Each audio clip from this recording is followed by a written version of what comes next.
So how did a gas explosion cause an entire school to lift up off the ground as one before falling to the ground and causing the deaths of 294 students and teachers? So in order to understand how this explosion happened, you need to understand how the building was built. So this is the school. It was built on a sloped hill. Basically, it went from 3 feet here to about 6 feet here. This whole blue area right here was completely open under the school. There was no division under the school. This up here, this is the school itself. Now, when the building was originally being designed, they had planned to install boilers in the building to provide heat when it occasionally gets cold in East Texas. However, they realized, hey, we live in oil field country, we could probably get gas for relatively cheap, and so they installed a bunch of gas heaters. And then they realized, hey, some of those gas companies are just burning off all that natural gas that goes out with their system as they're drilling for oil. We can just hook up into one of those flare lines and run it into the school and get it for free, because the gas companies in the area are essentially looking the other direction while everyone in the town gets free gas. So we're going to do that. So they hired a plumber to run a line from the school to a flare-off line. The problem with that is that when you have gas that you're paying for, like your natural gas in your home, it is anywhere from 70 to 90-ish% methane. It's usually in the 90-ish% methane, but it can range generally depending on the day. When they were stealing it, well, not stealing it, when they were getting it for free from the flare-off line, they were getting gas that was anywhere from like 40% methane, 40% butane, 20% propane, or any other combination of that. What that does is it changes the level of lower explosive limit and upper explosive limit for an explosion. So keeping all that in mind, knowing that there's a giant void space under the school, knowing that they were using gas that was a random assortment of whatever happened to be coming through the line that day, they ran a gas line into the school, as we said, in this general vicinity. This is the top view. It was a giant E. They ran a gas line in. At some point, this gas line right here started leaking, and it began to leak through the whole under portion of the school, all the way through it.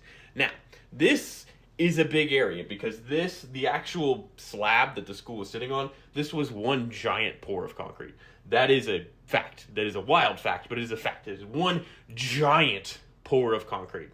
So as this gas filled this basement, remember, it is odorless because there's no mercaptan in it, because it was before mercaptan existed in natural gas. All of this is odorless. All of this is colorless. And it is just going to sit here and it is going to fill and fill and fill. And in the days and weeks leading up to the explosion, many students complained that they had a headache in the school, and it was effectively ignored. So, on the day of the explosion, we have this whole basement area that is one giant solid concrete piece. Remember, this is the top view. We have taken off the walls. This is just the concrete slab that is underneath. Our instructor goes in here, turns on a sander. That sander kicks a spark and ignites this mixture of gas, whatever it was at that point. It was probably relatively close to stoichiometric-ish, probably closer to the lower explosive limit because there was very little fire afterwards. Anyway, causes a spark that ignites this whole gas. Now, the problem with this is that when you have a gas explosion, it has to be contained. So we are in an enclosed area because we have the giant concrete slab, we have all of the walls, we are underground. We have the ground here, it is completely enclosed. The thing with explosives or gas explosions is it has to be contained, and your failure is going to be at the joints, at the places where it connects, because generally things don't fail in the middle of a span.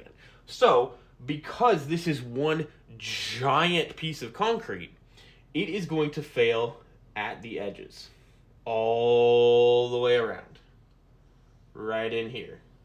Now, of course, you're going to have some failures in the middle, but generally, the entire edges are going to fail. So when this explosion occurred and this energy starts to build up, because in gas explosions, in order for there to actually be an explosion, it has to be contained so that the energy from the ignition can bounce around inside the containment before it builds up enough pressure to break apart those actual joint sections. So it sat here and it bounced around in, a split second. It's not like it takes, 30 seconds for the explosion to happen. It bounced around for a split second before overcoming the strength of these connections here and lifting the entire school up as one piece before dropping it back down into place.